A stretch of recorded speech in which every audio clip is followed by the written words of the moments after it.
राज्यपाल जी खुद यहाँ पर मौजूद नहीं थे, पर उनके जो प्रोटोकॉल में जो ऑफिसर हैं उनको अभी हम लोग देकर आए हैं। बट संभवतः फिर हम लोग दोबारा एक बार प्रयास करेंगे जब महामहिम यहाँ पर हों और उनसे व्यक्तिगत तौर पर, क्योंकि जो बिंदु हम लोगों ने इसमें लिखे हैं वो उनको समझाना, उनको बताना ज़रूरी है। आइए रेणु जी, वो उनको समझाना ज़रूरी है। संभवतः वो बिहार के राज्यपाल हैं, जानकारी उनको हर विषय की है, पर जिस दृष्टि से हम लोग देख रहे हैं, क्योंकि हम लोग आशीर्वाद यात्रा पर हम लोग निकले थे, हम लोग के पास हमारा कैडर आके हम लोग को इन तमाम बातों की जानकारी देता है, तो हम लोग जिस दृष्टि से इसे देख रहे हैं, इसमें सबसे पहले नंबर पर अब हम लोग कुछ नहीं कर रहे हैं, बस 1 मिनट में हम लोग खत्म कर रहे हैं। अब लेने दीजिए हो गया है, जो शुरू हो गया उसको खत्म होने दीजिए। बोलिए सर, आप बोलिए। इसमें पहले नंबर पर हम लोगों ने 19 लाख रोजगार का जिक्र किया है,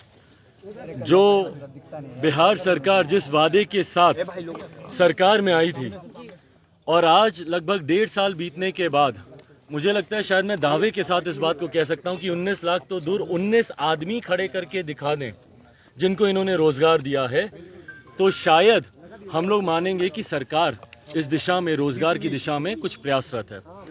दूसरे बिंदु पर हम लोगों ने शराबबंदी की विफलता का जो खामियाजा गरीब बिहारी भुगत रहे हैं उसका हम लोगों ने जिक्र किया है, और ना सिर्फ जहरीली शराब से होने वाली मौत, बल्कि लाखों ऐसे गरीब हैं जिनको इस कानून का दुरुपयोग कर कर जेलों में ठूसा गया है। लाखों लोग प्रदेश भर में ऐसे बंद हैं जिनको इस कानून का दुरुपयोग करके उनको बंद किया गया, और सब गरीब परिवार से आते हैं। तीसरा जिक्र जो बिहार को राष्ट्रीय अंतर्राष्ट्रीय स्तर पर शर्मसार करती है, मुजफ्फरपुर के बाद हम लोगों ने कभी नहीं सोचा था कि पटना में, बिहार में पुनः ऐसी कोई घटना घटेगी, बट पटना में जिस तरीके से बालिका सुधार गृह में छोटी छोटी बच्चियों को जबरन देह व्यापार में घसीटा जा रहा है, इस बात का हम लोगों ने प्रमुखता से हम लोगों ने जिक्र किया है। और अफसोस की बात यह कि 24 घंटे के भीतर ही आप उस व्यक्ति को एनओसी दे देते हैं जिसके खिलाफ बच्चियां बाइट दे रही हैं, उनका नाम ले रही हैं, तो संरक्षण प्राप्त है सरकार का इन लोगों को। चौथे बिंदु पर हम लोगों ने जिक्र किया है अनुसूचित जाति जनजाति से आने वाले लोगों के ऊपर जिस तरीके से उत्पीड़न बढ़ा है। मुख्यमंत्री नीतीश कुमार जी ने चुनाव से पहले वादा किया था कि अगर किसी दलित परिवार में हत्या होगी तो उसे सरकारी नौकरी दी जाएगी। उस वक्त भी हम लोगों ने कहा था कि आपका ऐसा कहना बिहार में हत्याओं को बढ़ावा देगा। एक मुख्यमंत्री जो प्रदेश का गृह मंत्री है, वो सोच भी कैसे सकता है कि उनके रहते प्रदेश में हत्या होगी। और ना सिर्फ उन्होंने सोचा, इसको लेकर उन्होंने योजना भी बना दी कि हत्या होगी तो आपको सरकारी नौकरी दी जाएगी। कहाँ है सरकारी नौकरी? एक कोई दलित परिवार मुझे दिखा दें, कोई अनुसूचित जाति का परिवार मुझे दिखा दें जिस परिवार में हत्या हुई। इनके गृह जिले में हत्याएं हुई हैं, छोटे छोटे बच्चों का गला रेत कर उन्हें मार दिया गया है। नालंदा की बात कर रहा हूँ, और विभिन्न और जिलों में। एक जगह बता दें, हम लोग जब डीएम साहब से बात करते हैं तो कहते हैं कि भैया इसके ऊपर अभी कोई अधिसूचना ही नहीं आई। ये है 1.5 साल में इनका कानून धरातल पर उतरता हुआ। पांचवी बिंदु पर बिहार में जो आपराधिक घटनाएं घट रही हैं, हत्या, अपहरण, बलात्कार, लूटमार, मतलब बताइए बाखड़गंज जैसी जगह जहां कंधे से कंधरा टकराता है भैया दिन में चलने में, वहां पे 14 करोड़ की आप लूट कर देते हैं। आए दिन हत्याएं हो रही हैं। एयरपोर्ट बगले में है भैया, रुपेश, क्या हुआ? उनकी हत्या हुई, इतना शोर हल्ला हुआ, सब हुआ आज ठंडे बस्ते में। और जितनी हत्याएं बिहार में हुई हैं, छोटी सी बच्ची को रेप कर कर उसका शव नदी में फेंक दिया गया था। वैशाली में हम लोग गए थे। क्या हुआ उन हत्याओं का? भैया जवाब देना मुख्यमंत्री नीतीश कुमार। चुप्पी साध लेते हैं। उसके बाद छठे पॉइंट पर हम लोग, 11 पॉइंट है, छठे पॉइंट पर हम लोग बिहार में जितने लोग हैं जो शांतिपूर्वक अपना, हम लोग का भी आंदोलन भैया शांतिपूर्वक था, आंसू गैस, पानी की बौछारें, लाठियां, सर फोड़ा गया, पांव टूटा। अभी हम लोग अस्पताल जा रहे हैं, और सबसे आग्रह करूंगा रहिएगा उसमें, और यही शास्त्री नगर अस्पताल, यही जो इन्होंने, और ये इससे पूर्व में भी शिक्षकों पे हो, छात्रों पे हो, वार्ड सचिवों पर हो, ममता हो, आशा कर्मी हो, जितने हैं जो जो आंदोलन पे बैठे, सबके आंदोलन पे इन्होंने लाठियां चलाई। उसके खिलाफ हम लोगों ने महामहिम जी से आग्रह किया है कि वो अपने संज्ञान में ले। अफसरशाही और भ्रष्टाचार 7वां पॉइंट है। आज की तारीख में बिहार में शायद ही कोई ऐसा काम है जो बिना घूस दिए होता हो। उस भ्रष्टाचार को मुख्यमंत्री, भैया नाम जपने से क्या होता है? Zero tolerance. भ्रष्टाचार के खिलाफ बोलने से क्या होता है? Zero tolerance. जीरो टॉलरेंस दिखता कहाँ है आपका करप्शन के खिलाफ? संरक्षण प्राप्त है आपका भ्रष्टाचारियों को, और इसीलिए बिहार में भ्रष्टाचार बढ़ता जा रहा है। शिक्षा जिसकी चौपट होती हालत है बिहार में। आज आप लोग मुझे बता दीजिए कोई ऐसा प्राथमिक शिक्षा केंद्र है जहां पे भवन हो, बैठने के बेंच हो या शिक्षक स्वयं हो। अधिकांश जगहों पर, कितनी जगह तो अपने क्षेत्र में भी दिशा की बैठकें मैं करता हूं, बार बार हम लोग आग्रह करते हैं कि भैया शिक्षकों की भर्ती कीजिए।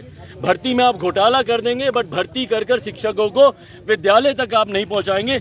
शिक्षा के गिरते स्तर को लेकर हम लोगों ने इनसे आग्रह किया है। उसके बाद हमारे अन्नदाता किसान भाई, एक तरफ हमारे प्रधानमंत्री जी किसानों की बात करते हैं, उनके आय को दुगना करने की बात करते हैं, और यहाँ पर खाद को लेकर जो कालाबाजारी हो रही है भैया, किसान अगर अपने अनाज को, अगर उसकी उपज ही नहीं कर पाएगा, खाद ही नहीं डाल पाएगा, तो किस बदहाली में जिएगा किसान, इसकी हम लोग कल्पना भी नहीं कर सकते हैं। खाद की जिस तरीके से कालाबाजारी हो रही है, मुख्यमंत्री खामोशी से बैठे हुए हैं।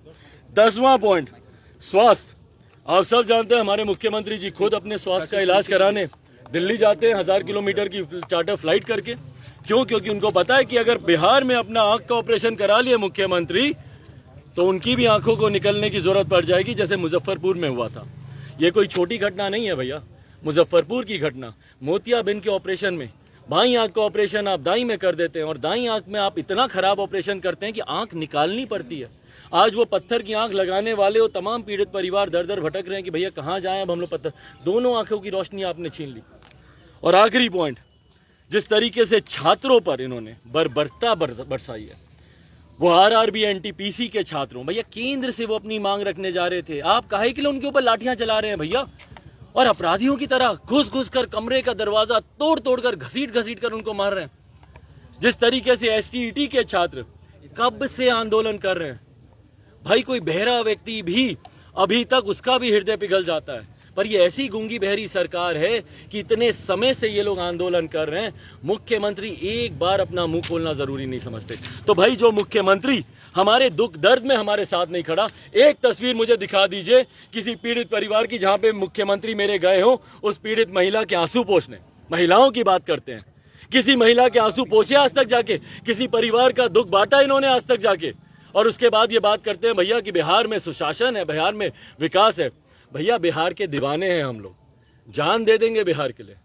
और आने वाले समय में देखिएगा, आज की ये 15 तारीख इतिहास में दर्ज कर लीजिए, ये नींव रखेगी मुख्यमंत्री जी को कुर्सी से बेदखल करने की, लोक जनशक्ति पार्टी रामविलास की। मेरे नेता स्वर्गीय रामविलास पासवान का आशीर्वाद है मेरे साथ। दावे के साथ कहता हूं, ना सिर्फ ये सरकार बदलेगी, ना सिर्फ नीतीश कुमार जाएंगे, बल्कि जो नई सरकार आएगी वो बिहार फर्स्ट, बिहारी फर्स्ट के विजन को धरातल पर उतारकर विकसित बिहार बनाएगी।